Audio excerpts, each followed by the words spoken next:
PCC chief Govind Singh Dotasra ने नेता प्रतिपक्ष गुलाब चंद कटारिया के निशाने पर आए। आपको बता दें कि डोटासरा आज सदन में मौजूद नहीं थे, लेकिन कटारिया ने उनके उस बयान पर तंज कसा जिसमें डोटासरा ने कहा था कि उनके परिवार के किसी भी सदस्य को इसमें फायदा नहीं मिला है।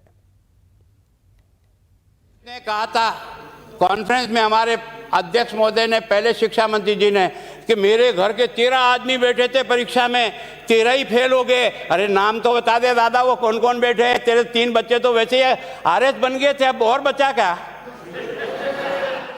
एक आलपिन की नोक जितना आरोप साबित कर दे इस रीट भर्ती परीक्षा मेरे या मेरे परिवार के शामिल होने का, तो मैं आप सबके सामने कह रहा हूं, कोट कर लीजिए, जिंदगी में मैं और मेरा परिवार राजनीति नहीं करेंगे। मेरे परिवार के 13 लोगों ने एग्जाम दिया, 13 में से एक भी पास नहीं हुआ। इनको शर्म आनी चाहिए। विधानसभा में गतिरोध से जूझ रहे सत्ता पक्ष और विपक्ष ने एक दूसरे पर जमकर निशाने साधे।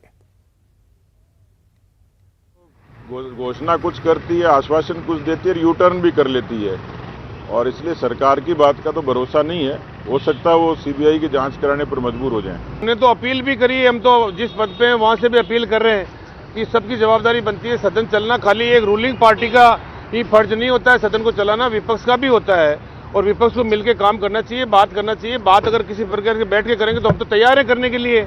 अध्यक्ष जी ने भी कहा है, सत्ता पक्ष भी तैयार है, लेकिन कुछ बात को, कोई बात ठोस बात हो, उस बात को वो करने के अपना स्टैंड तो रखे। हम तो चाहते हैं बदलना चाहिए, प्यार में बदलना चाहिए। क्यों नहीं? दुश्मनी काहे की है? किसी प्रकार की दुश्मनी नहीं है। हम तो कहते नहीं दुश्मनी है, वो तो खुद ही अपना ये तरीका अपनाए हुए हैं कि हम बैठ जाएं, हा उल्ले करते रहें। उनकी भी कोई मजबूरियां होगी।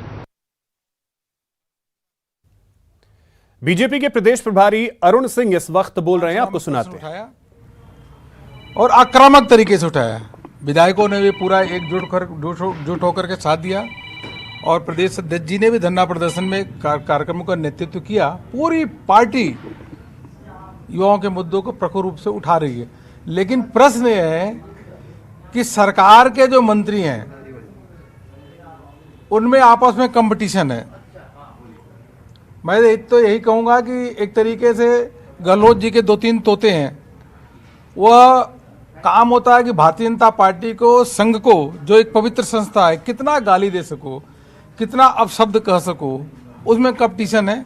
इसलिए गहलोत जी को समझाना चाहिए कि जो भी उनके मंत्री कोई वक्तव्य देते हैं तो मर्यादा में रह करके ही बात करना चाहिए।